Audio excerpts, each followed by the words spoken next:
Hello, Fantasmagore here, and I'm here to show you guys a Thorns Crusader build. Now this video is just an introduction on the build and nothing more. I plan on releasing in-depth videos later on when I get time to do it. Those videos will be really in-depth, 5 to 10 minute videos about gear, stats, paragon, play style, group play, pros, cons, anything and everything. Even if you guys have a suggestion, what you guys want to see, or want to know more about the build, please leave a comment and let me know. In this video, I'm just doing the basics and introduction to the build. Right now, I'm going to show you guys what type of damage and how much damage you can do with this build. I'm on Torment 5 right now, as you can see. I normally do it on Torment 6, but because of video editing problems and time restraints, I'm only doing it on Torment 5 right now. But if you ever catch my stream, I do this a lot on Torment 6.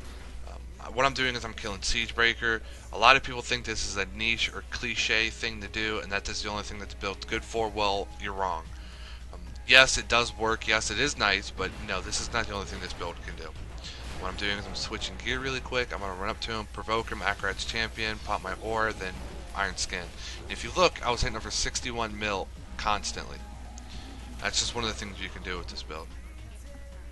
Now I'm going to go ahead and show you guys on a little bit on how you play with this build when you're doing bounties or something else. Let me go and put my other gear back on, and again I will go over my gear in another video. For video purposes, I'm only going to be playing on Torment 3.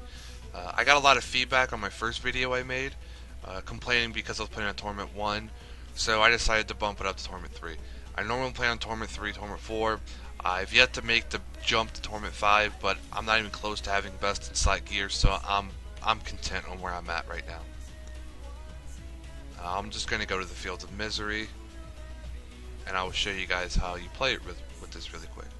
Put my old gear back on. Okay, now pretty much the way you play is,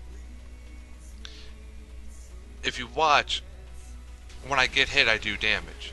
And you want to make sure you have your Hardened Senses passive up pretty much whenever you can. So if you look, my health is staying up, and that's because of the renewal passive and the block. Since this build revolves around being hit, that is a core passive. And again, you can see how everything's dying pretty much just from hitting me. And again, this is how the build is. You attack, move, attack, move.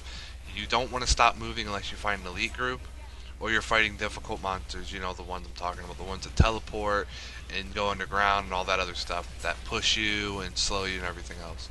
If you run out of wrath when you're doing this, just pop provoke and it'll give you more wrath, and by the time you run out of wrath the second time, your provoke should be back up. So it's like a nice cycle going on. The monsters that follow you, they normally die over time just from following you, from either your hammers from the lightning arc going from the hammer to you, or just other effects that I run on my character.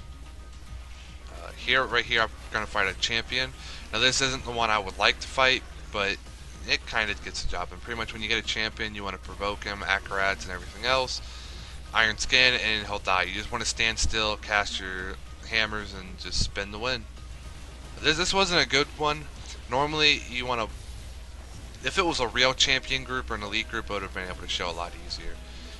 But as you can see, that's how the build is. Again, this is just an introduction. If this looks interesting to you, by all means, hit the subscribe button. Again, I'm going to explain what I'm doing. This is just an introduction to the video. I will be going over a lot more stuff, whether it be gear, stats, pros and cons, play style, group play style, everything I can think of. And again, if you guys have any suggestions, please hit the follow button and hit the follow and subscribe, and I will continue to make these videos as long as people are interested in them. So thanks, and hopefully you guys like this video. Don't forget to comment.